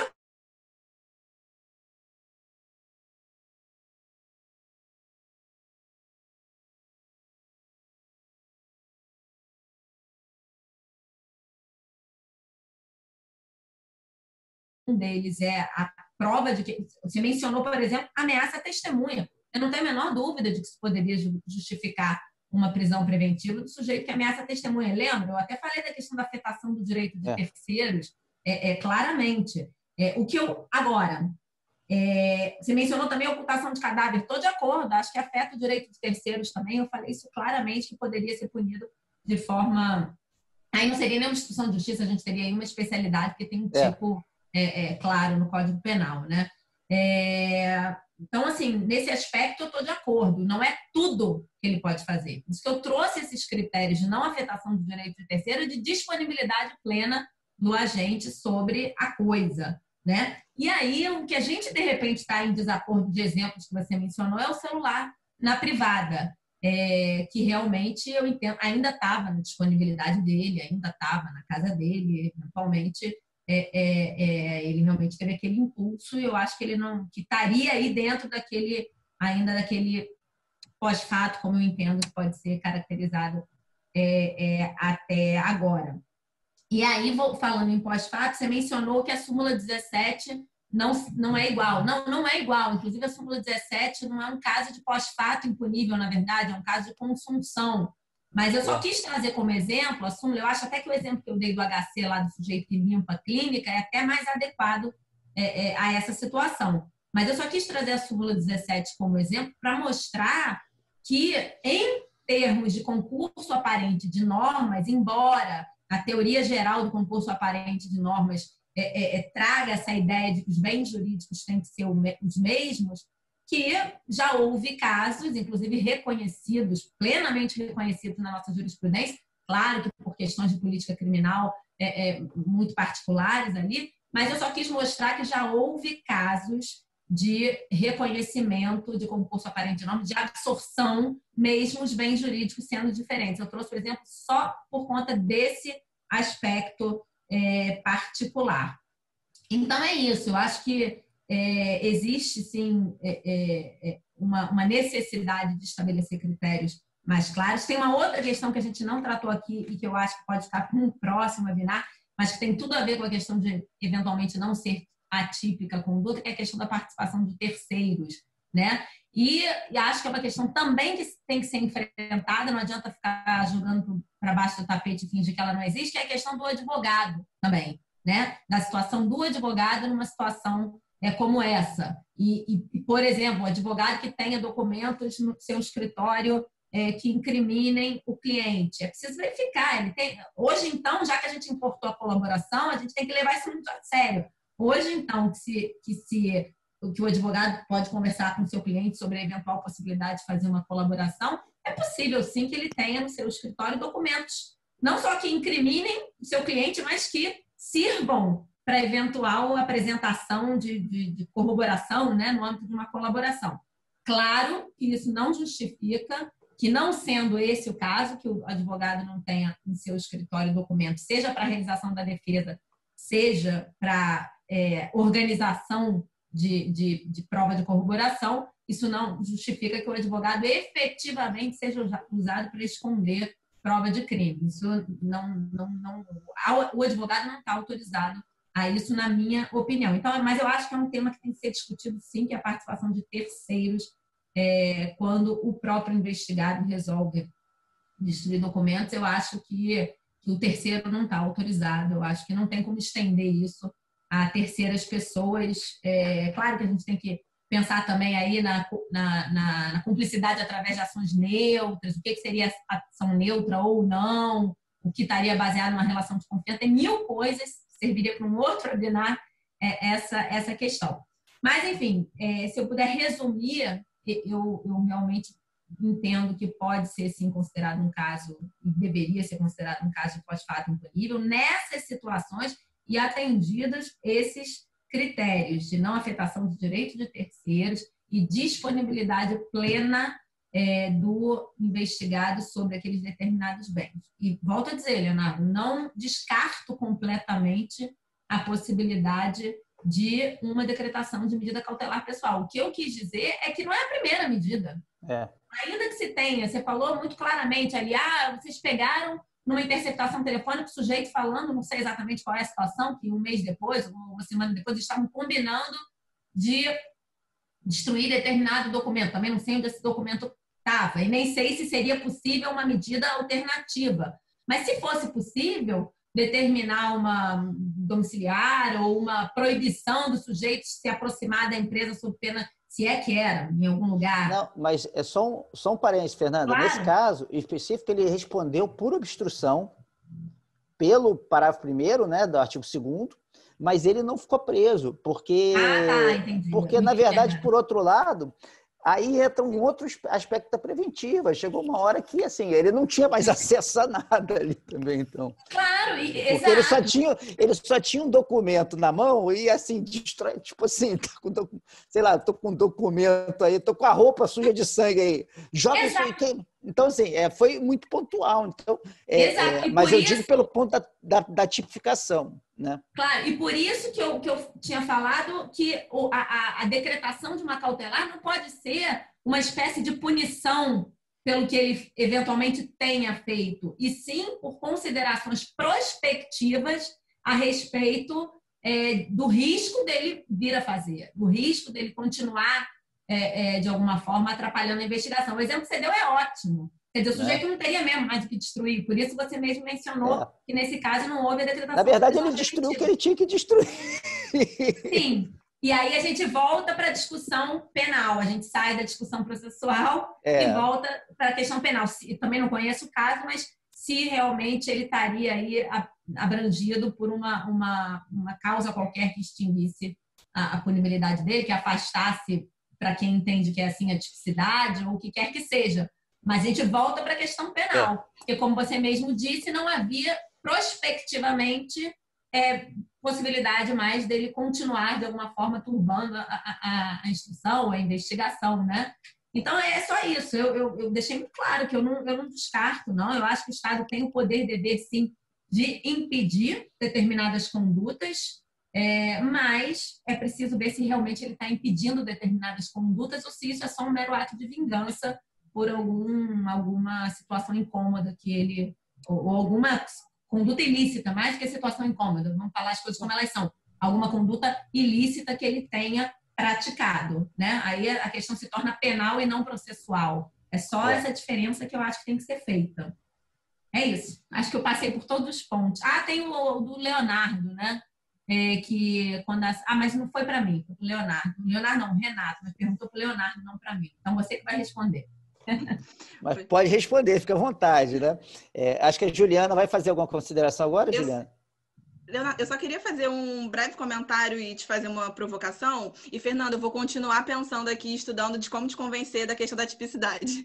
E eu acho que o que ficou uma dúvida que eu fiquei mais curiosa de ouvir, Leonardo, é como, então, efetivamente separar esse dolo de embaraçar do direito da não autoincriminação, considerando condutas comissivas que não caracterizam crime. Porque me parece, pela sua fala, que você entende que esse direito à não autoincriminação, ele está muito limitado ao direito de não fazer, né? Ou seja, consideraria só condutas omissivas, né? Então, qualquer conduta comissiva para você configuraria obstrução de justiça? Por exemplo, jogar essas roupas de sangue, que eu concordo com a Fernanda, que está bem equiparado com a questão dos documentos, que o investigado tem a disponibilidade. Será que, como ela mesma na exposição dela disse, será que essa limitação não seria apenas quando afetar o direito de terceiros? Eu queria ouvir mais de você como separar esse dolo de embaraçar do direito à não autoincriminação, no caso de condutas comissivas que não caracterizam crimes. Tá. Deixa eu só primeiro botar pelo menos uma imagem mais decente minha aqui, né? Porque às vezes está congelando umas coisas meio esquisitas, né? Mas, Juliana, olha só, sim, respondendo a sua pergunta. Antes disso, eu até vou falar um pouquinho sobre a Fernanda, sobre o que a Fernanda falou. Fernanda, acho que a gente concorda que a gente precisa de fronteiras. Eu acho que a gente concorda nisso. Eu não concordo que as fronteiras que você sugeriu da não afetação dos direitos de terceiro e da disponibilidade plena sejam as fronteiras que a gente possa usar. Mas eu concordo, sim, que a gente precisa dessas fronteiras no crime. E, Juliana, não. Eu acho, sim, o direito de não autoincriminação, ele, sim, tem um conteúdo negativo da pessoa não fazer. Isso aí me parece muito claro pela jurisprudência que a gente tem hoje, né? Mas eu chamo a atenção para uma questão que eu destaquei. Na organização criminosa, existem condutas que são típicas do crime de pertinência, né? Porque a pessoa é lógico, né? A pessoa está praticando um crime, está integrando uma organização criminosa, ele não vai ficar publicar um edital que eu estou participando desse crime, as provas estão aqui, tal. Ninguém vai fazer isso. Então, são condutas que são da natureza, do contexto, não do parágrafo primeiro, mas do artigo, do caput. E eu acho que a diferença que a gente tem que ter é essa. Qual o contexto que a gente está? Se a gente está na simples organização... Por exemplo, já tivemos uma organização criminosa, já para dar um exemplo que a Fernanda deu, dos celulares, onde era uma organização criminosa, né? Para usar aquela expressão que eu vou usar do inglês, me permitam a falta de polidez, mas é porque cabe muito no exemplo, que é o criminal ring, né? Era um criminal ring que eles, de vez em quando, jogavam os celulares fora. Né? Esse era o modus operandi deles, era esse. Né? Eles falavam durante um tempo, trocavam de celular, trocavam de chip. E essa prática não me parece uma prática de obstrução, me parece uma prática, a gente está claramente no contexto de operação da ORCRIM. Né? E aí entra meu ponto de divergência com a Fernanda. Assim, agora, se a polícia está lá batendo na porta numa busca e apreensão, e ele vai e joga esse celular que ele está naquele momento na privada, né? Não sei porque a gente gostou desse exemplo da privada, né, Fernanda? Mas, enfim, paciência. Freud explica. Pois joga na privada, aí ele vai estar com um dolo destacado de obstruir e embaraçar. Aí eu creio muito claramente que vai haver um concurso de agentes, né? Um concurso de crimes, perdão. Né? Nós vamos estar em concurso. Mas aí, respondendo essa pergunta, não é sempre, né? A gente tem que destacar esses dois contextos. Mas sempre que você tiver numa conduta comissiva, né? Fundada em algum aspecto da não autoincriminação, você vai ter que fazer essa avaliação, você vai ter que fazer essa apreciação. Me parece muito claro isso. Né? A Fernanda trouxe o exemplo do advogado. Né? O advogado, ele envolve aí uma questão de privilégio cliente-advogado e tal, que aí eu acho até que eu só quero fazer esse destaque, porque isso aí é mais um outro webinar, talvez um seminário, para discutir o alcance da relação cliente-advogado e a extensão do aconselhamento nesse tipo de ação. Né? É complicado, né? Você pode ter um advogado aderindo à própria organização criminosa. Né? A gente vê isso muito na questão do tráfico, sobretudo, né? Dessas organizações do tráfico e da milícia, mas é uma discussão que a gente tem que ter com seriedade e com respeito, sobretudo. Né? Respeito porque, eu volto a falar, a função do advogado no processo criminal ela é absolutamente essencial, não canso de frisar isso. Né? Mas, enfim, só destaco porque isso aí seria um outro webinário só para falar dessa relação cliente-advogado, do que pode e do que não pode ser feito. E quando você falou de terceiros, eu só destaco que o meu exemplo, o exemplo que eu dei dessa ligação, dessa interceptação telefônica, era exatamente um terceiro. Essa pessoa, ela não foi, é curioso, ela não respondeu por pertinência ao ORCRIM, a organização criminosa. Ela respondeu apenas por obstrução. Por quê? Sabia que havia a organização criminosa, sabia que era crime, porque o próprio telefonema deixa claro isso, e praticou a conduta, né? E foi lá e destruiu os documentos. Mas qual foi o nosso entendimento, né? Para você não falar que o Ministério Público é sempre acusador, enfim, duríssimo. Qual foi o nosso entendimento? Essa conduta era a única conduta que a gente tinha dessa pessoa, desse terceiro. Então, assim, nesse caso, nesse contexto, a gente achou que faltava, vamos dizer, um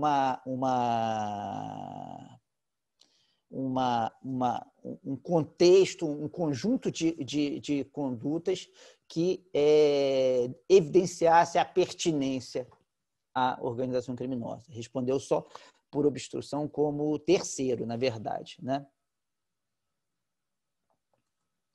Deixa eu ver aqui. Aí tem a pergunta do Renato, né? Na sua opção, quando a ação da gente representa uma reação à atividade investigatória, haveria o crime? Acho que sim. Se ele está reagindo a uma atividade investigatória que ele sabe que está se desenrolando contra ele, e ele reage destruindo provas, eu acho que aí nós vamos estar diante de um crime, divergindo, né, com todo respeito dos marcos que a Fernanda sugeriu aí para o princípio da não autoincriminação para o crime de obstrução, né? Mas nesse caso especificamente, eu acho que o dolo estaria muito evidente que seria crime sim, né? É isso, gente. Obrigado, Leonardo. Eu estou aprendendo muito aqui com vocês hoje. E a gente ainda tem um tempinho, então eu pergunto, eu vou passar para considerações finais. Aí, se vocês querem falar mais alguma coisa sobre o tema, essa questão do advogado em particular me causa muita preocupação, porque muitas vezes a gente fica num limite muito tênue entre uma coisa e outra, e às vezes mesmo o advogado tem dificuldade de perceber isso. Os clientes às vezes fazem consultas, assim, né? Eles perguntam: eu posso jogar fora um documento? Eu posso apagar o e-mail? Ou a pergunta às vezes não é tão direta assim. Às vezes é algo assim. Um documento desse, ou um e-mail desse, pode me prejudicar? Pode ser ruim para mim?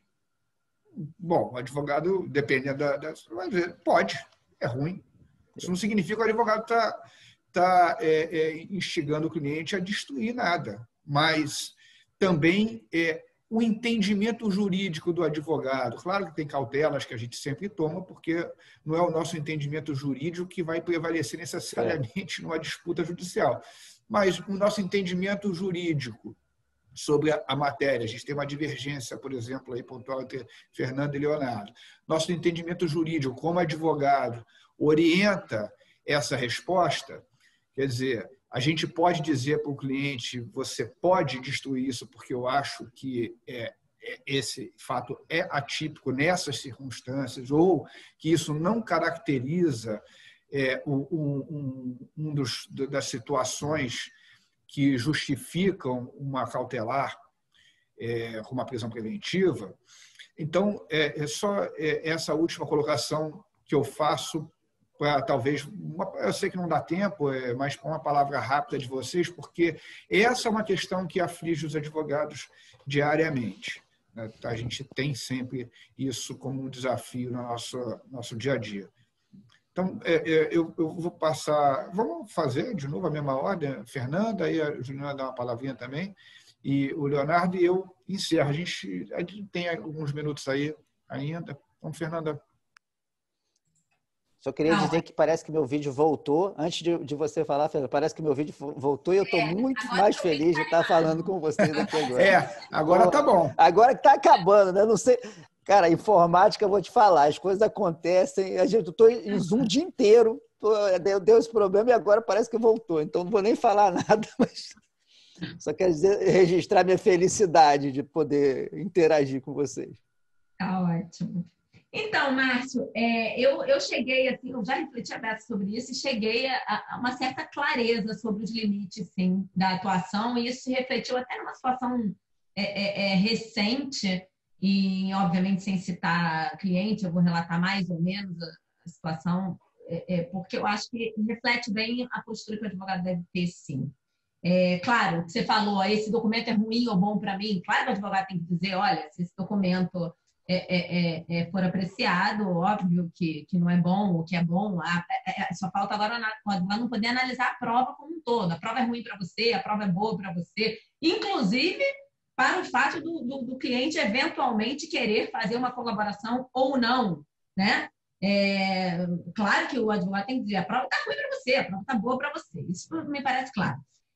Agora, você sabe que eu realmente acho que ao advogado cabe expor, como você falou, eventualmente ressalvando, inclusive, opinião pessoal do que entende que é ou não obstrução de justiça e tal, mas olha, o entendimento é esse, o Ministério Público, digamos, seja uma investigação no Rio de Janeiro, Justiça Federal do Rio de Janeiro, Lava Jato, que é Calicut, né, no Rio de Janeiro. Olha, o entendimento ali é esse, o Ministério Público pensa assim, o juiz pensa assado, o desembargador pensa assado, o ministro pensa...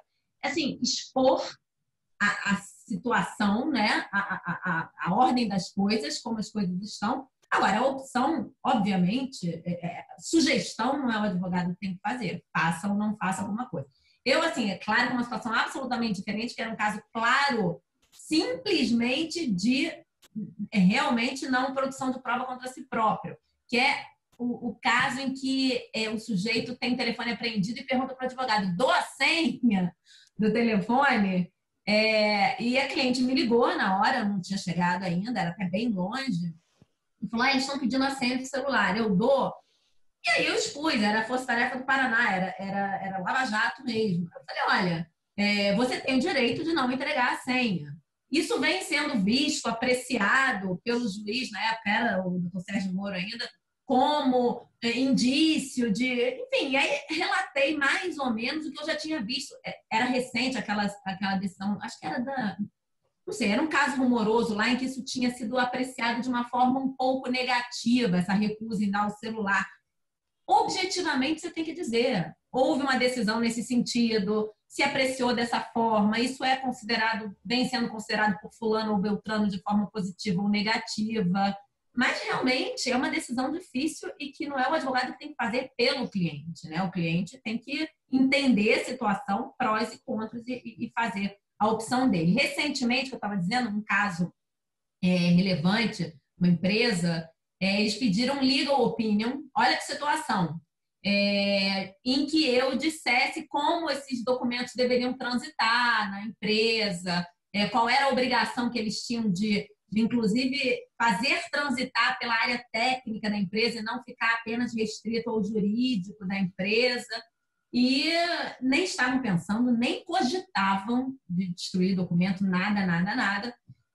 Mas pediram uma legal opinion genérica sobre a história. Obviamente, eu narrei tudo que tinha de decisão e de opinião doutrinária sobre o tema. Recomendei que não... Nesse caso, eu recomendei, até que era um legal, né? Recomendei que não destruísse, porque a opinião, via de regra, era no sentido de apreciar isso de forma negativa, sim. Então, recomendei que não o fizesse. E sobre o trânsito de documentos, surgiu uma outra questão interessante, quer dizer, que tipo de documento pode, que eventualmente seja autoincriminatório, eles podem manter apenas na área jurídica, e que tipo de documentos deveriam transmitir a outras áreas da empresa. E aí, eu acho que a solução... o corte que tem que ser feito são documentos que, de alguma forma, podem servir para a proteção de bens jurídicos. Então, assim, você está evitando que determinadas áreas da empresa tomem determinadas providências que podem, de alguma forma, preservar bens jurídicos de terceiro, não restringam, então, a área jurídica. Você tem, sopesando o que está em jogo, você tem a obrigação de evitar, ainda que aquilo aumente a possibilidade de autoincriminação, você tem a obrigação de evitar a afetação de bens jurídicos relevantes, que eram relevantes nesse caso, de terceiros. Se não, se é um documento que pode ser analisado só retrospectivamente, para eventual consideração de fatos praticados ou não, você também não tem a obrigação de ficar jogando aquilo pelos ares e ficar transmitindo para todo mundo dentro da empresa, muito menos transmitir, mandar para as autoridades competentes aqueles documentos. Deixam de estar, não mexe neles e torce para não encontrarem, mais ou menos isso. Mas, então, eu acho que há, sim, como advogado, atuar se mantendo dentro de determinados limites éticos e sem deixar de dar informações relevantes para o cliente, importantes, sem fazer com que o cliente tome uma decisão esclarecida, porque eu acho que esse é o ponto. O advogado tem que fazer com que o cliente possa tomar uma decisão de forma esclarecida, informada. E essa que é a função do advogado, né? Porque ele tem o conhecimento técnico. E é esse conhecimento técnico que eu acho que ele tem que colocar em termos compreensíveis para o cliente tomar as decisões dele. Então, se eu puder resumir, eu acho que é nessa linha. Posso, Juliana, posso falar? Perfeito, Fernando, muito bom. Juliana quer fazer alguma observação agora? A gente tem... Não, eu me sinto plenamente contemplada tanto pela sua provocação, que eu acho que nesse tempo de criminalização da atuação da advocacia criminal, né, eu acho que trazer esse debate é imprescindível e eu estou totalmente alinhada com o posicionamento da Fernanda, né, que o advogado ele tem que informar o cliente, mas as escolhas e as consequências elas ficam restritas a ele, né? Então eu quero mais ouvir o Leonardo sobre isso. Não, posso falar, Márcio? Eu tenho... Claro, pode falar. Tá. Não, eu acho que o advogado, o marco é esse mesmo, o marco que a Fernanda nos colocou, né? O advogado ele não só tem pode, como ele deve, né, informar, colocar as consequências dos atos para o seu cliente e a decisão e a ação, né? Quem vai eventualmente tomar é o cliente, né? Eu acho que a gente tem que ter muito essa divisão, esse marco. Eu sei que às vezes é complicado e tal, essa fronteira é difícil, mas dentro desse marco da opinião abalizada, opinião legal, isso aí a gente é plenamente a função do advogado. A Juliana fez uma provocação sobre a questão da ação, né? E a Fernanda trouxe da senha. A senha, para mim, ela está completamente dentro do direito da não autoincriminação. Aí, realmente, a gente sabe que, às vezes, a pessoa entrega a senha porque acha interessante, é um gesto que tem um conteúdo positivo, eu não vou negar que tem, mas assim, da não entrega, você não pode extrair absolutamente nada, né? Aí é jogo jogado, cabe aí a perícia aí, ao órgão técnico da polícia quebrar ou não quebrar a senha, né? Então, isso aí eu não tenho muita dúvida em relação a isso, não. O Barandier colocou uma pergunta, se o cliente fala assim, eu devo destruir alguma coisa? Se ele pergunta isso, eu acho que a resposta já está mais ou menos intuída qual seria, né? Porque se ele está no curso de uma investigação e tal, eu já fico um pouco de receio que a gente está chegando numa área perigosamente fronteiriça do crime de obstrução, Márcio. Né? Então, assim, se a pessoa... porque presumindo, né? Ele procurou advogado, já está sendo investigado, já tem alguma coisa ali e falar, eu tenho isso aqui, será que eu destruo ou não? Isso aí nós já estamos num contexto bem fronteiriço da obstrução, eu já ficaria em dúvida. Né? Eu só queria chamar a atenção para um detalhe. Às vezes, a mesma conduta, se a pessoa, você falou assim, eu destruo eu apago minhas mensagens de tempos em tempos, né? Mas se isso está a mesma conduta, num outro contexto, num contexto de rotina, num contexto mais ordinário, pode até estar num contexto dentro da pertinência da organização criminosa. A organização criminosa pode ter uma regra lá, a gente destrói nossas mensagens de 3 em 3 meses. Né? Então, assim, aí eu acho que você vai estar não no crime de obstrução autônomo, mas sim na pertinência. Agora, se já em face de uma investigação, a pessoa batendo na porta ali, ele vai lá e corre para destruir as mensagens, aí você vai ter um dolo autônomo de obstruir, aí eu acho que a gente vai ter um concurso de crimes. Eu acho que eu queria frisar muito essa distinção, que enquanto a Fernanda fez a distinção não afetação de direito de terceiro e disponibilidade plena, eu fico muito nessa dicotomia aí do contexto da pertinência e do contexto da obstrução, né, das ações, e o dolo em si. Né? Por fim, a Fernanda, essa legal opinion que você deu, Fernanda, para uma empresa, aí nós vamos inaugurar uma avenida enorme, que eu acho que não vai dar, mas é a questão do compliance, né? Porque, lembrando que a empresa ela tem uma diferente gama de obrigações em relação ao sócio, enfim, a quem quer que seja que controle. Então, a empresa ela tem que tem todo um outro marco de compliance, de leniência, mesmo que ela possa sanções que ela possa sofrer e que teremos um tratamento jurídico totalmente diferente em relação à questão dessas provas aí de elementos que ela tem. Então, eu só faço essa provocação final, porque eu não sei se é o caso nem da gente estender essa questão do compliance. Obrigado, Leonardo. Bom, eu acho que agora a gente está já muito próximo do fim do tempo que nós temos aqui nesse evento. Eu, em nome do próprio Instituto dos Advogados Brasileiros, eu agradeço aos três pelas intervenções brilhantes, em nome da comissão, mais especificamente também da Comissão de Direito Penal, do IAB. Foi excelente. Essa questão de advogado e cliente dá para um outro evento desses de 2 horas para discutir, porque são inúmeras questões e nuances e circunstâncias diferentes.